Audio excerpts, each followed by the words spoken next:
નમસ્કાર દોસ્તો, શાંતિશ્રમ ન્યૂઝમાં આપનું સ્વાગત છે. રાષ્ટ્રીય કિસાન સંગઠન દ્વારા ખેડૂતોની પડતર માંગણીઓને લઈને આજે જિલ્લા હોદ્દેદારોએ ધાનેરા ખાતે ટાયર સળગાવી વિરોધ નોંધાવ્યો હતો.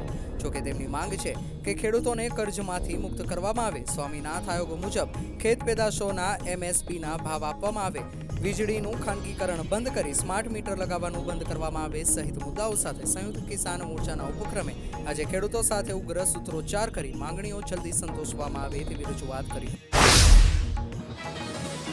દેશ વિદેશના સહેલાણીઓમાં ગુજરાતના પ્રવાસન ક્ષેત્રો પ્રત્યે અનેરું આકર્ષણ. પરિણામે ઉત્તરોત્તર બહોળી સંખ્યામાં પ્રવાસીઓ રાજ્યના અનેરા સૌંદર્ય અને વિવિધતાને માણવા માટે પહોંચી રહ્યા છે. આ વર્ષે દિવાળીની રજાઓ દરમિયાન તારીખ 26 ઓક્ટોબરથી 15 નવેમ્બર 2024 સુધી 20 દિવસના સમયગાળામાં રાજ્યના 16 પ્રવાસન આકર્ષણો અને યાત્રાધામની 61,70,711 લોકોએ મુલાકાત લીધી હતી. આ સમયગાળામાં ગુજરાતના પ્રસિદ્ધ આકર્ષણો અને યાત્રાધામ જેમ કે સ્ટેચ્યુ ઓફ યુનિટી આકર્ષણો, Atal bridge, riverfront, flower park, Kankaria તળાવ, પાવાગઢ મંદિર, અંબાજી મંદિર, Girnar ropeway, science city, Vadnagar, Somnath મંદિર, દ્વારકા મંદિર, નડાબેટ, મોઢેરા, સૂર્ય મંદિર, સ્મૃતિવન, ગીર અને દેવળિયા તેમજ દાંડી સ્મારક ખાતે બહોળી સંખ્યામાં પ્રવાસીઓ પહોંચ્યા હતા. અમદાવાદમાં 5.5 લાખથી વધુ પ્રવાસીઓ કાંકરિયા પરિસરમાં વિવિધ આકર્ષણોની મોજ માણી હતી. ગુજરાતના પ્રસિદ્ધ યાત્રાધામ અને મંદિરોમાં સૌથી વધુ દ્વારકામાં 13 લાખથી વધુ લોકો દર્શનાર્થે આવ્યા હતા.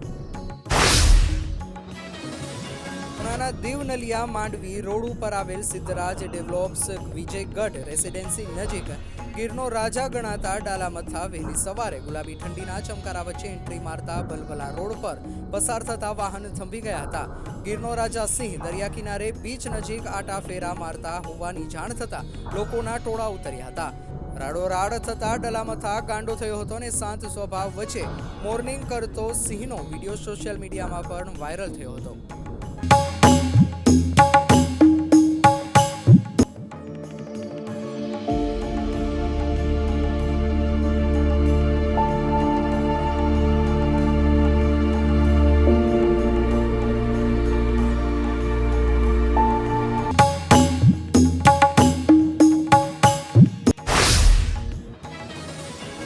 સરકાર દ્વારા આજે ભારતના બંધારણના સંવિધાન દિવસ તરીકે ઉજવણી થયેલ 26 નવેમ્બર 1949ના દિવસે સંવિધાનનો સ્વીકાર કરવામાં આવ્યો હતો. તે દિવસે ભારત સરકાર દ્વારા બંધારણ દિવસ તરીકે જાહેર કરવામાં આવ્યું છે.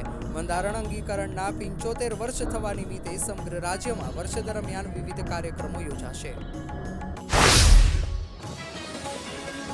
ખોરાડાના એક દંપતીએ 4 ધામ 12 જ્યોતિર્લિંગ યાત્રા ચંપલ વગર 21,000 કિલોમીટર પગપાળા 2 વર્ષ 18 દિવસમાં પૂર્ણ કરી સમાજમાં ઇતિહાસ રચ્યો હતો. તેમના પુત્રોએ પ્રસંગની ઉજવણી કરતા વિધાનસભાના અધ્યક્ષ, પૂર્વ સાંસદ સહિત અગ્રણીઓ ઉપસ્થિત રહી સરાહના કરી હતી. આમ થરાદના ખોરડાના આંજણા કડબી સમાજના ચમના રામજી પટેલ અને તેમના ધર્મપત્ની સીતાબેન 4 ધામ અને 12 જ્યોતિર્લિંગની યાત્રા કરવાનો નિર્ણય કર્યો હતો. સરકારના ધારાધોરણ પ્રમાણે માર્કેટ યાર્ડને શેષ આપે નહીં તો આવનારા સમયમાં માર્કેટ યાર્ડ બંધ થઈ જશે. ગુજરાતના માર્કેટ યાર્ડ અત્યારે નામશેષ થઈ રહ્યા છે કારણ કે માર્કેટ યાર્ડને શેષ મળતી નથી. તેનું કારણ કેન્દ્ર સરકારના કૃષિ કાયદા બાદ માર્કેટિંગ યાર્ડની હાલત નાજુક બની છે. એક આંકડા મુજબ ગુજરાતમાં 44 એવી માર્કેટ યાર્ડ આવી છે કે જ્યાં કર્મચારીઓના પગાર કરવાના ફાફા છે. કારણ કે શેષ ન મળવાને કારણે આ પરિસ્થિતિ ઊભી થઈ છે અને શેષની આવક નહીં રહેતા માર્કેટ યાર્ડ આગામી સમયમાં નામશેષ થઈ જશે એવી પરિસ્થિતિનું નિર્માણ થયું છે. ગુજરાતની 224 એવી માર્કેટ યાર્ડ છે જેમની હાલત કથળી રહી છે અને તેમાં પણ 40 માર્કેટ યાર્ડની હાલત એવી છે કે જેમના કર્મચારીઓના પગાર કરવાના પણ ફાફા છે. અને એનું કારણ છે કે આ માર્કેટ યાર્ડ અને જે શેષની આવક મળતી હતી તે બંધ થઈ ગઈ છે અને અનેક માર્કેટ યાર્ડમાં શેષની આવક ઓછી થઈ રહી છે. ત્યારે માર્કેટ યાર્ડમાં જે શેષની આવક થાય છે તેના થકી કર્મચારીઓના પગાર થતા હોય છે, ખેડૂતોના લાભના કામ થતા હોય છે, માર્કેટમાં વિકાસના કામ થતા હોય છે. પરંતુ હવે શેષની આવક ઘટી જવાને કારણે માર્કેટ યાર્ડ નામ શેષ થઈ જવાને આરે છે.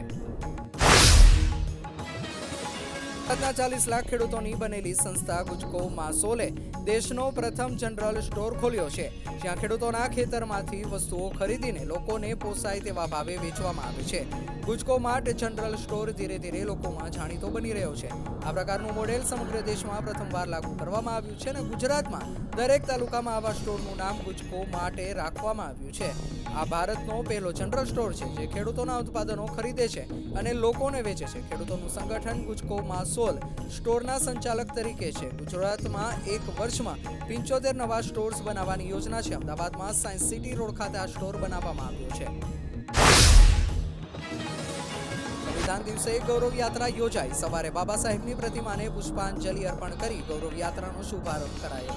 આ પ્રસંગે અગ્રણીઓ, કાર્યકર્તાઓ, પાલનપુર સિવિલ નર્સિંગના વિદ્યાર્થીનીઓ સહિત મોટી સંખ્યામાં ગૌરવ યાત્રામાં જોડાયા હતા. આ ગૌરવ યાત્રા શિમલા ગેટથી શહેરના વિવિધ વિસ્તારમાં ડોક્ટર બાબા સાહેબ આંબેડકર ચોક, ગુરુ નાનક ખાતે સભામાં ફેરવાઈ હતી. શહેરમાં છેલ્લા કેટલાક સમયથી ટ્રાફિક સમસ્યા માથાનો દુખાવો સમાન બની ગઈ છે. ત્યારે ટ્રાફિક સમસ્યાને દૂર કરવા માટે ડીસા નગરપાલિકા એક્શન મોડમાં આવી છે અને શહેરના રાજમાર્ગો પર ગેરકાયદેસર દબાણો દૂર કરવામાં આવી રહ્યા છે. ત્યારે ડીસા નગરપાલિકાએ પશુ બજાર વિસ્તાર, લાયન્સ હોલ રોડ અને ફુવારા સર્કલ સહિત જૂના બસ સ્ટેન્ડ વિસ્તારમાં ગેરકાયદેસર દબાણોનો સફાયો બોલાવ્યો હતો. પાલિકાની દબાણ શાખાના અધિકારી સહિત ટીમ દ્વારા અડચણરૂપ દબાણો દૂર કરી રોડ રસ્તાઓ પહોળા કરવાની કામગીરી હાથ ધરવામાં આવી હતી. શહેરમાં ગેરકાયદેસર દબાણોના કારણે રોડ રસ્તાઓ સાંકડા બની જતા રાહદારીઓ અને વાહન ચાલકો સહિત શહેરની ભારે મુશ્કેલીમાં મુકાઈ રહ્યા હતા. ત્યારે પાલિકા પ્રમુખ સંગીતાબેન દવે અને ચીફ ઓફિસર ગૌરાંગ પટેલની સૂચના અને માર્ગદર્શન હેઠળ દબાણ શાખા ચેરમેન ચારમીબેન વસંતભાઈ શાહને સાથે રાખીને દબાણ અધિકારી મનોજભાઈ પટેલ સહિત ટીમ દ્વારા સવારથી ગેરકાયદેસર દબાણો દૂર કરવાની કામગીરી હાથ ધરવામાં આવી. દિયોદર ખાતે રાવણા રાજપૂત સમાજના સંસ્કાર ભવનમાં રાવણા રાજપૂત યુવક મંડળ દિયોદર દ્વારા બનાસકાંઠા જિલ્લા તેજસ્વી તારાઓનું સન્માન સમારોહ યોજાયો. જેમાં કાર્યક્રમોનો શુભારંભ આમંત્રિત મહેમાનો દ્વારા દીપ પ્રાગટ્ય કરીને ખુલ્લો મૂકવામાં આવ્યો હતો. જેમાં બનાસકાંઠા જિલ્લાના ધોરણ 1 થી ધોરણ 7ના તમામ વિદ્યાર્થીઓને કીટ અને ધોરણ 8 થી ઉચ્ચ કક્ષાએ અભ્યાસ, સરકારી નોકરી, ધંધાકીય વ્યવસાય, રમતગમત ક્ષેત્રે સિદ્ધિઓ મેળવેલ તારલાઓને ટ્રોફી, મેડલ અને બેગ આપી સન્માનિત કરવામાં આવ્યા હતા. કાર્યક્રમમાં દાતાઓએ સુંદર લાભ લીધેલ. ઉપસ્થિત મહાનુભાવોએ સમાજને શિક્ષણ તરફ આગળ લઈ જવા આહ્વાન કર્યું હતું. આ પ્રસંગે દિયોદર તેમજ બનાસકાંઠા જિલ્લામાંથી રાવણા રાજપૂત સમાજના ભાઈઓ ઉપસ્થિત રહી કાર્યક્રમને સફળ બનાવ્યો હતો.